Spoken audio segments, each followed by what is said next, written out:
Hi, welcome once again to Aligned, Engaged, Fulfilled. I'm your host, Clarence Moore, and in this episode, we continue our conversation from last week with co-authors Tanya and Tony Thorson, who shared insights from their new book, Get Off Your Mess. If you listen to that episode, you know that I'm a huge fan of this book and the valuable framework it provides to rethink the way that we approach marketing. But what I wanted to make sure we communicated just as well is that the framework introduced in this book doesn't just apply to marketing. It can and should also be applied to the way that we treat our employees and our businesses.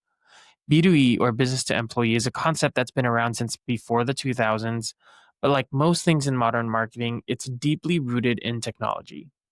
As the world continues to move toward more human-centric practices in the age of AI and technology, there's opportunity for business leaders to shift their mindset and treat employees as their primary customers more than we ever have before. So it was important for me to ask Tanya and Tony about how we can apply the B2A framework and the Poise framework to the way that we lead and manage our teams internally. Here's the episode. I hope you enjoy.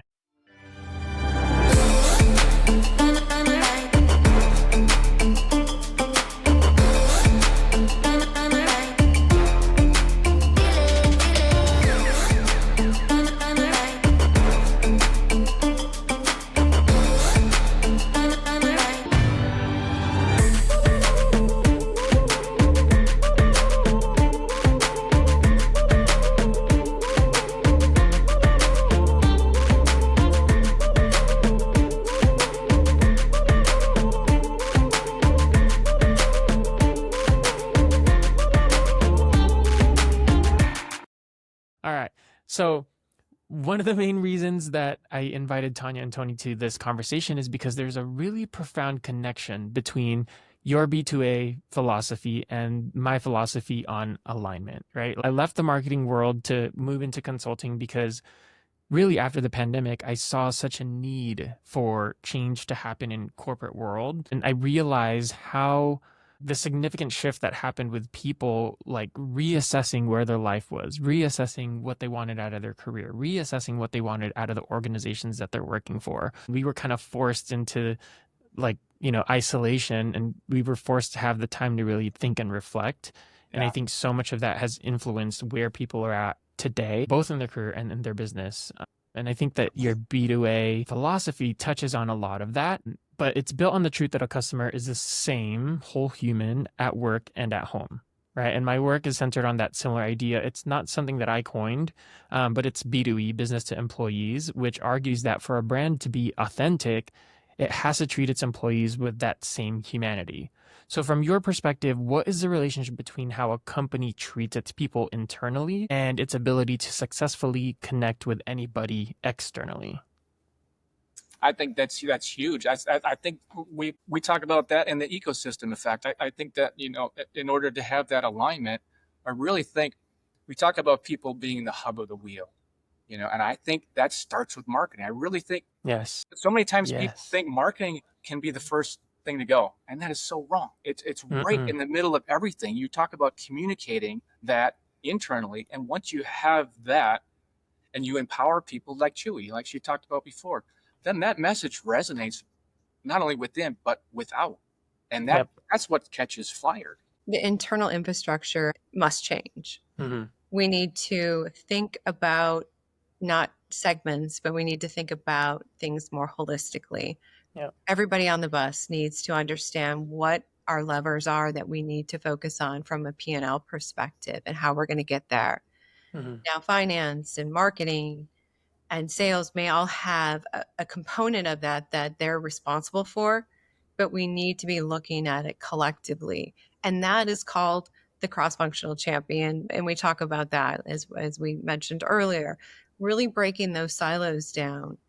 There's a conversation that I was having with a gentleman last week about, as we move forward, let's say we break these silos down, we need to start thinking about the end goal, but also from a department perspective. Why is sales, gets to get the win? You know what I mean? We're all in this together. And so we need to start looking at things through a different lens from that angle as well. And to me, it's like, in order to get to that win, the content needs to be discussed and dialogued with the sales team. with the Yes. customer success team. You need to be having those conversations. So in marketing, content is one of their responsibilities. So they're building that and making sure that it is something that is looked upon as we're in this together and we're going to get to the revenue goals that we need to get to by doing this, by breaking those silos down and really supporting each other and being an active listener. I've always been told I was a cross-functional champion since my days at Land's End, which is going to date me again. But it is really true. And you have to have an appreciation and understanding and the respect level for all of those departments. Yeah. Tony, you wanted to say something? Yeah, no, I she's talking about seeing things through a different lens, and you were talking about reassessing about the way we think about things. Yeah. And it's not a huge part of our book, but maybe it should have been a little bit more. We talk about, a lot of times people ask me, particularly my kids, would be like, well, what, when they were younger, and now they're both in marketing as well. But they'd say, well, what is marketing? And a lot of times I would say, if it works on you, do that. And if it doesn't, then figure out why. And we put that in the book as, we just call that the reflection rule, because you were talking about reassessing where we're at. So it's just each situation, reflect a little bit. It's like, what moved you? If it moved you, maybe that's going to move somebody else. And if it didn't, and you see there's so many people out there that are moved by it, it's like, well, maybe you should do a little homework and figure out why, you know? So that's kind of that's one of our little rules. We don't have a lot of rules, but that's one. It's just like, reflect, think about what moves you and what moves other people. You know, base your strategies off that. And it's so true. But, you know, again, then sometimes we think, well, isn't there a software that's going to tell me that? Or isn't there a book that I should read to tell me that? When, again, we're kind of, you know, I don't know if I'm articulating myself. Maybe you can help me with this, Tony, but we're not allowing ourselves to just kind of be human in the way we think and strategize. Like, we feel like we've got to have a book, we've got to have a software, we've got to listen to a podcast, we've got, you know, all these things before we can make a decision. And sometimes, you know, one of my favorite people is Mickey Drexler. He's not in the B2B world. He's a B2C. He's a guru. He started The Gap. He was very instrumental in building that business. He was very instrumental in J. Crew. But one of the things that he always did, and he still does to this day, is he never sat at his desk. He's like, I'm not going to learn anything at my desk. I'm going to get into the stores. I'm going to, you know, I'm going to ask questions. I'm going to be curious. I'm going to listen. And there was a lot of change that happened with those kinds of dialogue that he was having. And there was no book. There was no software. It was just about embracing and immersing yourself with your buyers. And we think that we can't do that today. I think we believe AI is going to do it. Technology is going to do it. I mean, we're swimming in technology. There's so many today. It's overwhelming. Yeah. And so it's a component of it for sure. But just to end with my situation and story about Mickey Drexler, there's so much truth to that, even at 2020 in 2025. Yeah. We have a fun story about Mickey that I'll save, you know, maybe for book readers, maybe. But no, you know what? I'll tell it. We sent a photo. Happen to have it right here in the lab. This is the actual Christmas card. I just happen to have that up in my lab. We sent that to J. Crew, and we thought we might get J. Crew clothes. They're in Crew Cuts clothes. Yeah, because they're all in J. Crew clothes, and we sent that to them. And that's like a, you know, how old is that picture? 15 years old. 2007. And, they actually called. It was Jenna Lyons and Mickey Drexler. They called and left a message, and we didn't pick up. And they're like, "Oh, we'll come back tomorrow," and they did. So the Prince of Retail called back our house, talked to our daughters, and we just thought that was so great. Yeah. It's things like that. Hopefully, like Tanya said in our book, doesn't have the 1, 2, 3 structure per se. But I've watched some Tony Robbins, and hopefully the things that we are doing are similar in some ways to what he's doing, in that you can apply these ideas universally. And that's the whole idea of business to anyone. It's like, it's impossible to write a book for everyone. We Mhm. can't tell you exactly what to do, but we can hopefully give you a framework from which to build your own thoughts and Yeah. your own experiences, and look around and just use your experiences in your everyday work too. That's Yeah. where we started this conversation, was with Yeah. work-life balance, right? It's kind of Mhm. intertwined, even though a lot of people like to separate them, and I understand why they do. I guess Tanya and I aren't built that way. Well, one of the things that you guys touch on here is, we earlier on in the conversation we talked about, a lot of the broken things in marketing. And I think that one of the broken things in marketing is that now, today, when we think about it, it's very externally oriented. And we forget about the internal component of it, right? And in my work, I do career coaching and I do business consulting, and I use the same framework, right? So I say that marketing is a component that, has a high element of misalignment, whether it's your individual career. And when I talk to my career clients, they're like, what does marketing have to do with myself, my individual? And I said, marketing is about how you communicate, right? Based on the internal, how you communicate outward. So there's an internal external relationship. And so I want to I want to pull that thread a little bit because, as I mentioned earlier, I'm very fascinated by the concept of the smudge, that perfectly imperfect human print that creates this true connection, which really feels like an antidote to like soulless automation that is so externally oriented. But what do you guys think is the internal equivalent of that smudge within a company's culture, or really your own individual culture? And what happens to a brand's, external marketing when that culture relentlessly tries to polish away any sign of that imperfection? Yeah, well, the idea of the smudge really, yeah, it came from Henry Ford, right? And Mm, automation. A lot of times people think, you know, that the jack of all trades is a bad thing, is a bad idea, and master of none.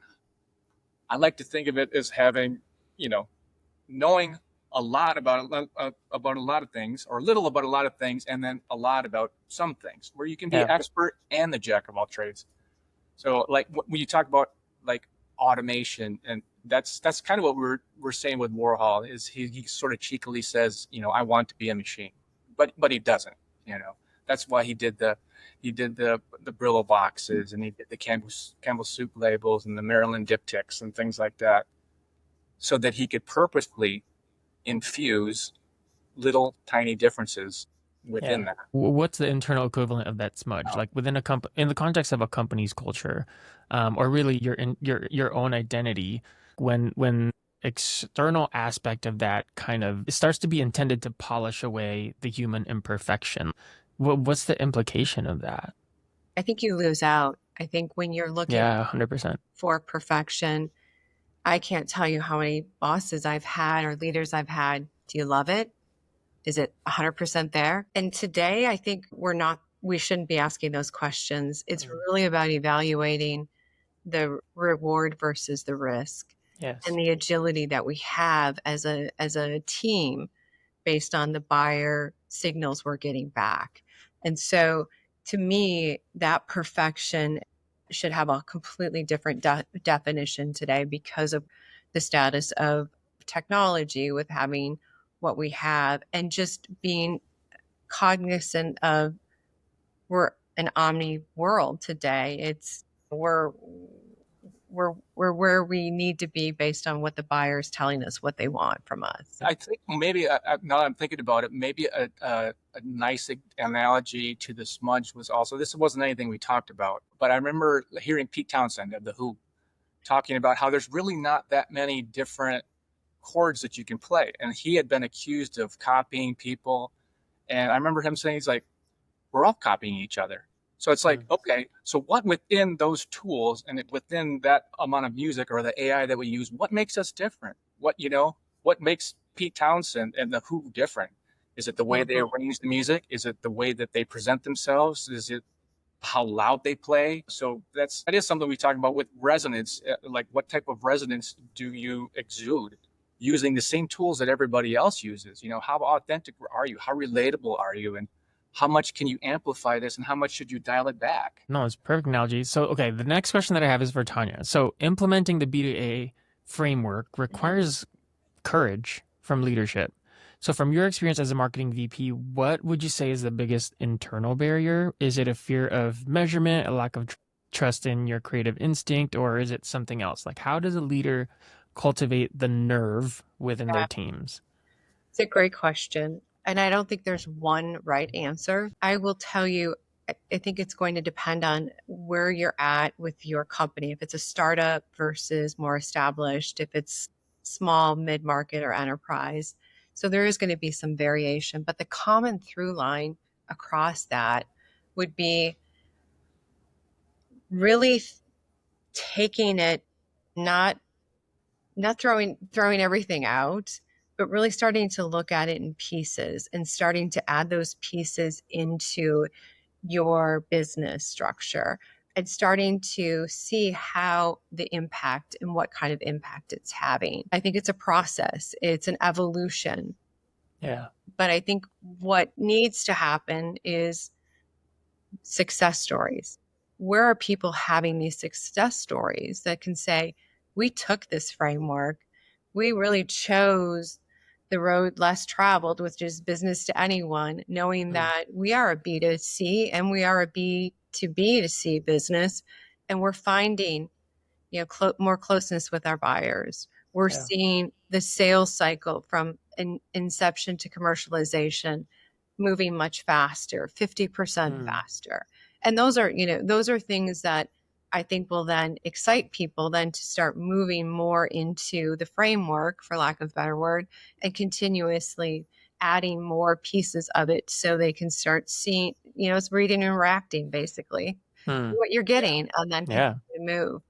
And that would be my suggestion, is really taking, ultimately it should be about content. Like content kind of is, it's the through line, or everything. Your content is going to have an impact on your buyers. So start putting that content appropriately. And then what does that look like?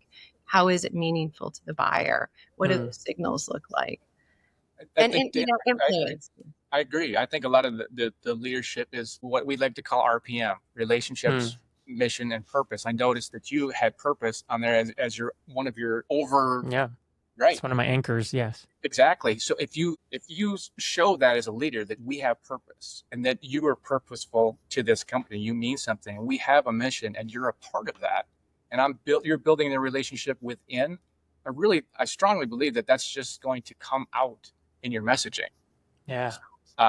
That's kind of, we use Jerry Maguire as an example. That's our kids don't like that movie. I don't know why. I love it. I think it just fit perfectly with the idea of relationship, purpose, and mission. I was like, why not? Let's go with it. I saw that in the book and I was like, okay, I need to refresh my memory, because not to date anyone, but I think I was maybe 10 when it came out. That's exactly what our kids but I did. saw it. I mean, we had it on VHS, so I was like, okay, I have to refresh my memory. Exactly. We're like, are you kidding? When Tanya and I saw it in the movie theater and she said, you had me at hello. It's like, oh, that's it. Iconic right there. I know it's a little older, but we couldn't think of anything better. Yeah.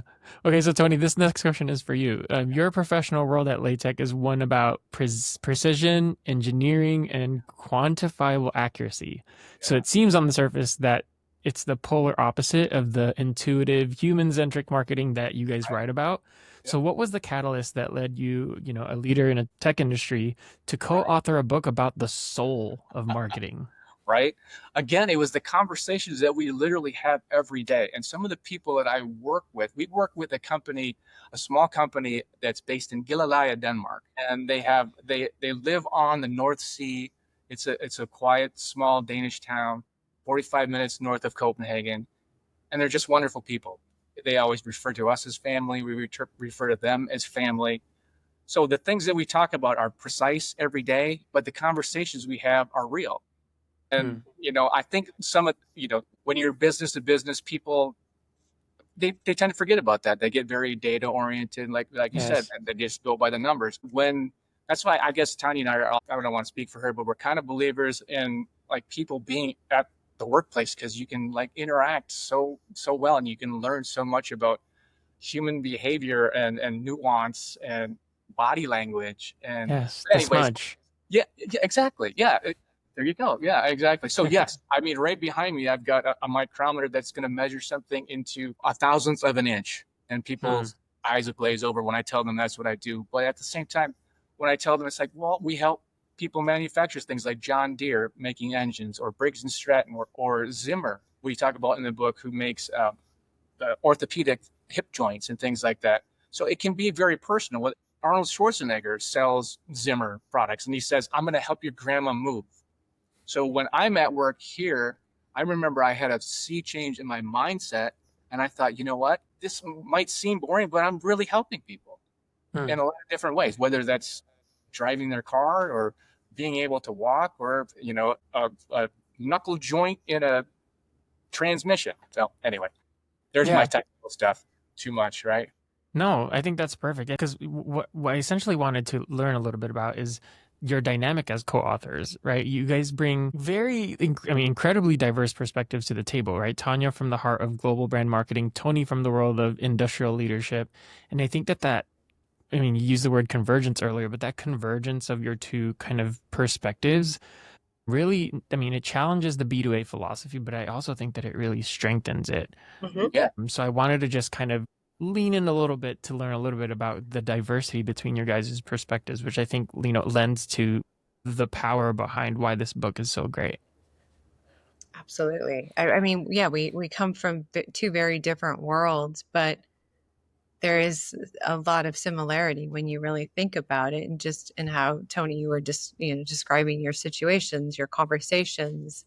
I see it as, again, it just kind of takes us back to just being authentic and being human, and not making it so much about the job and the process, but really thinking differently, and bringing those are, I think that the different thoughts and the different ideation and the different ways we approach things, like Tony said, if it works on you, it's going to work on other people. Why does that have to be in a B2C world or a B2B world? Why can't it be across? And so similarly, Yes. we have different backgrounds, but there's a lot of similarities. Well, it's like we talk about with relationships. We've talked about that again with our daughters, or hopefully with our marriage. When you talk about the way things fit, we like to say, if it fits correctly and you have different backgrounds and different ideas, you can make 1 and 1 equal 3. And I think that with a B2B background and a B2C background, the way that we've talked about it so much is hopefully it's really exponentially powerful in the book and the ideas. And I hope that comes through. And that's the way I like to think of it, where I got a little B2B or a little B2C in me. She's got a little B2B in her, and together, hopefully we create something that people He's more manufacturing. I've been in SaaS and retail. So, very different verticals, different industries that we've been in, but there's a lot of commonality. And I think it's also just taking real life situations too, and being able to see how that impacts how you manage, drive, think about business, think about things. Yeah. Well, I think that dynamic worked perfectly for you guys in writing this book. You guys touched on the idea of Mise marketing, which we didn't get a chance to dive into, but I think that's okay, because it's good to leave a little bit for people to, be curious about. But it's a fantastic phrase. And I think that, or for a marketing leader who wants to get off their mask tomorrow, what would you say is the first practical step that they can take to start thinking more like a film director orchestrating a scene, and less like a mechanic tuning an engine? I like that. It's really putting yourself in the buyer's shoes. And that's what, Steven Spielberg did with E.T. He really put himself where, was it Eli? Is that his name? Where he was really looking at it through the child's eyes. So bringing the camera down, so the audience was actually feeling like they were that child. And I use that as an example, but think about that at a macro level. How can we start really thinking more about it and putting ourselves in their shoes, instead of thinking about it from a transaction or thinking about it from a process? And that takes a lot of time. A lot of people, you're plugged in and you want to keep going, even though things aren't working. You want to keep fighting the system and thinking, okay, I'm going to do it, try it again today, and something different is going to happen. I just know. Yeah. And here's a different way, a different approach, and it's going to me, you're going to create much better retention.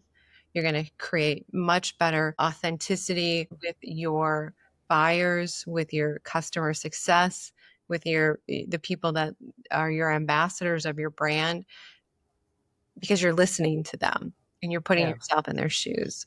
Yeah, I think Beautifully said. that's perfect. You mentioned Mise on marketing, and what are things that are like. I think Tony wants to talk about Mise on marketing. Yeah, go for it. I think there's something to it about preparation on how you can, because we talk about like observers like Edison and Pasteur, and we talk about architects who can scale the system like Angela Ahrendts did 15 years ago with Burberry. We talk about Sami Nosrat who can basically, you can scale her ideas of salt, fat, acid. What's the other one? Salt, fat, acid. Anyway, you can take these ideas of mise en marketing, which we take from mise en place, by the way, which is definitely a cooking thing, and mise en scène, which is something that was prevalent in the 1960s, like French movies like Truffaut and people like that, Godard. And it's all about getting things in the proper place and setting the scene. And we talked about Jiro, the sushi guy, about he comes in and he prepares, he does the same thing every day. So these are things that you can do. You can practice, you can recognize patterns like Pasteur does. You can build systems like Sami Nosrat does. So those are some of the ways that you can start tomorrow. Yeah, almost like James Clear says in Atomic Habits, 1% every day. Right. Exactly. 1% every day. Yeah, a little bit at a time. Yeah, perfect. So we're coming to the close of the episode here, and I've got just a couple more questions.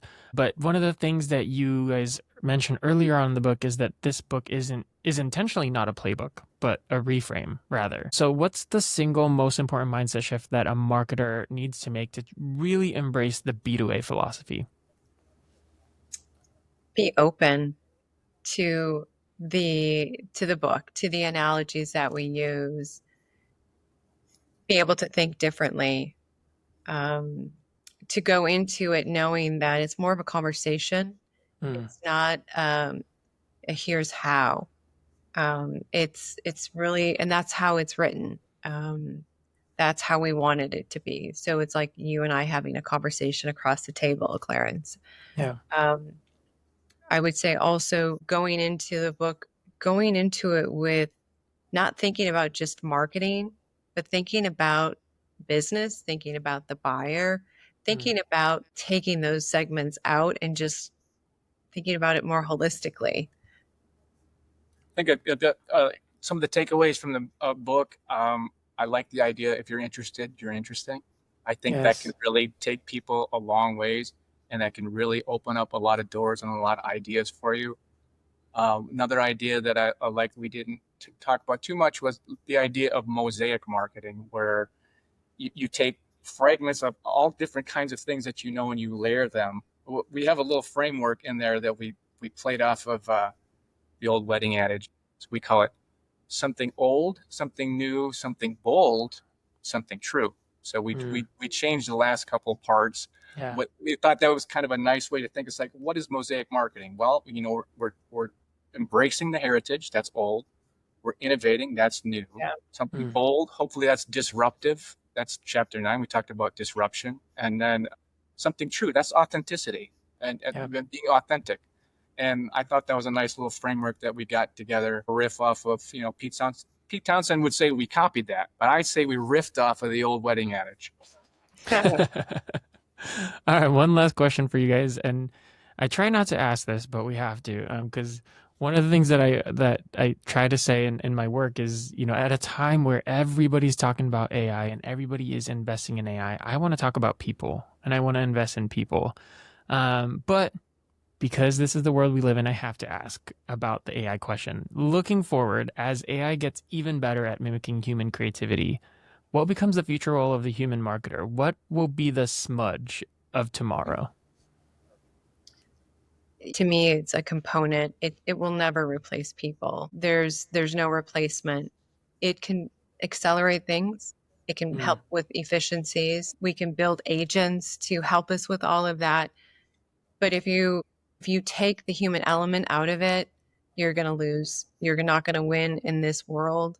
And I know a lot of companies have, and they've eliminated teams because of AI, and now they're bringing them back. And so it's really important that we use it to help us with I always say the stuff under the hood, more operational type things. And still you need the human. Yeah. I think it's emotional intelligence, that part of the poise. Yes. I think is huge. I think experiences, real life experiences are super important. You have to remember what these tools and AI are built for. They're built for humans.